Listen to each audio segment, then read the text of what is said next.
Welcome to This Explainer. Okay, tell me if this sounds familiar. Your heating always seems to give out on literally the coldest night of the year, or your AC just totally quits right in the middle of a brutal July heat wave. Why does that happen?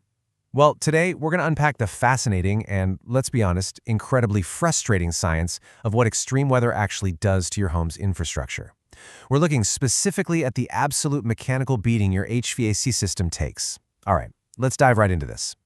So, what exactly happens to a home when temperatures swing wildly from sub-zero freezes to sweltering heavy humidity? It's like a massive environmental pendulum. We tend to think of our homes as these static boxes, but they're really not. They are breathing, expanding, and contracting environments. When the weather pushes the absolute limits on both ends of the thermometer, your heating and cooling equipment is forced to run a marathon every single season. And as we're going to see, it's usually that drastic swing that ultimately breaks the system. We're dealing with two absolutely brutal extremes here. In the winter, you've got these biting sub-zero winds. Think of those freezing gales tearing off Lake Michigan. And then in the summer, suffocating, heavy 90-degree humidity. This isn't just about us feeling uncomfortable, it is about intense mechanical stress. That brutal cold literally alters the physical properties of the metals and plastics inside your furnace. Meanwhile, that dense, wet summer air, it forces your AC's compressor to work massive overtime just to wring the moisture out of your living room. To make sense of all this, here is our roadmap for today. First, extreme climate challenges. Second, breakdown triggers. Third, the $5,000 rule. And fourth, code requirements. Let's get started. Starting with Section 1, Extreme Climate Challenges. To really understand extreme weather stress, we're going to use the area of Glendale, Wisconsin, sitting right there in that unpredictable Lake Michigan weather corridor as our perfect microcosm. Now, this freeze-thaw cycle we talk about, it isn't just some quick overnight event.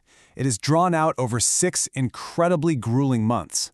It starts in November when that first freeze hits, pushes right through the brutal sub-zero peak of January, and drags on until the final spring thaw wraps up in April. During this entire 6-month stretch, your outdoor units and all that ductwork snaking through your walls are physically expanding and contracting, day after day, month after month. That movement, even though it's microscopic, is exactly what causes joints to weaken and materials to ultimately fatigue.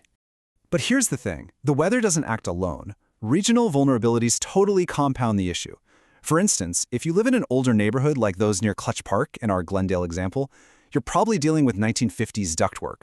The joints on those old ducts have literally separated over decades of expanding and contracting. Add to that the clay-heavy soil that traps moisture right up against basements, the wild lake effect weather patterns, and, sometimes undersized build-to-grade equipment that simply cannot keep up with the demand.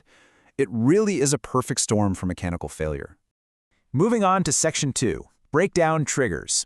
Let's look at the mechanical realities of what actually snaps when the weather hits those crazy extremes.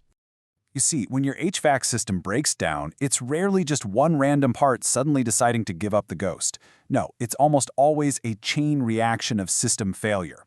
One component starts struggling because of the intense weather, right? Which then forces another component to compensate and work twice as hard, eventually leading to a complete shutdown.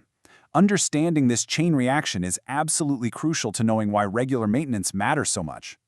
Let's take a look at furnace ignition failure. Sub-freezing temps can actually cause igniters to crack from the sheer stress of repeated heating cycles, or the flame sensors get totally coated with carbon.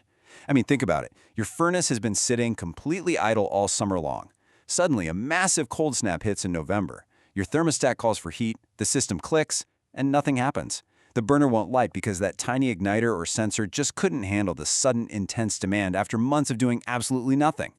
Now, in the summer, this chain reaction happens in a very specific sequence. First, a relentless heat wave weakens the capacitor.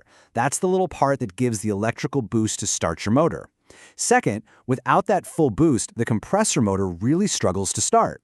And third, well, eventually you walk outside and hear your unit humming, but it's totally failing to actually cool the house. The capacitor died, so the motor stalled out. It is a textbook chain reaction.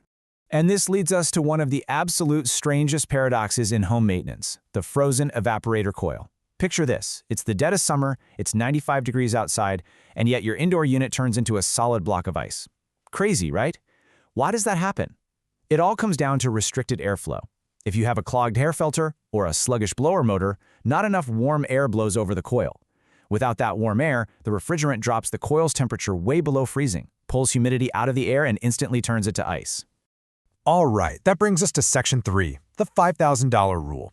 This is all about the big question: do you repair or do you replace? This is a brilliant framework that I honestly think every homeowner needs to memorize. The $5,000 rule is essentially a financial formula.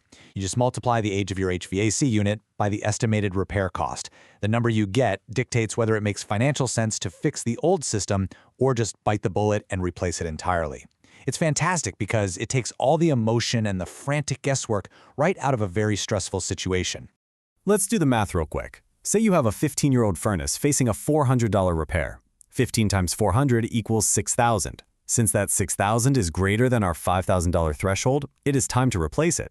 Throwing $400 at a 15-year-old system is just a bad investment. Realistically, something else is going to break soon anyway. But on the flip side, a 5-year-old unit with a $300 repair equals $1,500. That is well under $5,000, so that's a very safe repair. $5,000. That is your magic threshold right there. When you're standing in a freezing cold basement at midnight trying to talk to a technician, just keep this number in your head. It's going to prevent you from sinking hundreds of dollars into a dying machine just to survive the weekend, which ultimately saves you thousands in the long run. Moving into our final section, Section 4, Code Requirements. Because if you do have to replace that system, you have to navigate the legal and safety rules of doing it right. You really can't just swap a metal box and call it a day. There are strict legal compliance factors involved. You need local county permits to ensure safety. Your technician absolutely must have an EPA Section 608 certification to even handle the refrigerants. Plus, they need to perform what's called a Manual J load calculation that makes sure the new system is perfectly sized for your specific home. And they have to adhere strictly to National Fuel Gas Code standards. Trust me, skipping these steps just to save a few bucks, it can lead to incredibly dangerous or straight-up illegal installations. And those certifications really matter, largely because releasing refrigerant into the atmosphere literally violates federal law and carries heavy fines. A certified pro is going to use vacuum pumps and proper recovery machines to safely extract that old refrigerant. Cheaper, uncertified operators, they might just vent it right into the air, or top off a leaking system without actually fixing the source of the leak. That is illegal, it's terrible for the environment, and it pretty much guarantees your system is just going to fail again. Finally, we have to look at venting requirements because these change drastically based on the efficiency of your unit. A high-efficiency 95% condensing furnace actually produces much cooler exhaust. We're talking under 140 degrees, so it strictly requires PVC plastic venting. But an older 80% standard furnace runs way hotter and requires metal venting.